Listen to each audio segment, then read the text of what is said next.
আসসালামু আলাইকুম সবাইকে।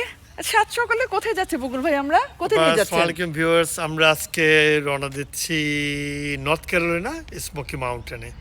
আমরা ফ্যামিলি ট্যুর, ইনশাল্লাহ আশা করি আমাদের এই ট্যুরটা ভালো লাগবে। প্রায় 12 ঘন্টা ড্রাইভ করে আমরা যাচ্ছি, তো দোয়া করবেন আমাদের আমরা যাতে সহি সালামতে পৌঁছে যেতে পারি এবং ইনশাআল্লাহ। ট্রাভেলটা যাতে খুব ভালো হয় আমাদের। ইনশাল্লাহ। ফ্যামিলি নিয়ে যাচ্ছি। ওকে, তুই কি বাংলাদেশে যাচ্ছিস? অসুবিধা নাই। কি বাইক কে একটা বিএমডব্লিউ কিনছে? মাথা খুলে গেছে, সুপার উঠে গেছে মাথায়।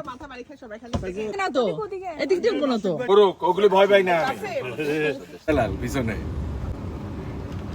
আসতেছে সব খাবারগুলো। কোনটা কার কার দেখে চেক করে দাও আম্মু। মোর এটা এটা এটা সামিনার বকুল ভাই, এটা হচ্ছে আমাদের সবার, আমাদের কমন, আমাদের 5 জনের। ডানকিন। ইংলিশ মাফিন তোমার খুঁজতে হবে। বকুল ভাই খিদে লাগছে ভোক লাগে হানা দাও ভোক লাগে হানা দাও। বসে খাওয়া যেত, আমরা গাড়িতে খাচ্ছি। টাইমটা সেভ করার জন্য আমরা গাড়িতে খেয়ে নিচ্ছি, কারণ 10 থেকে 12 ঘন্টা সময় লাগবে স্মোকি মাউন্টেনে পৌঁছাতে।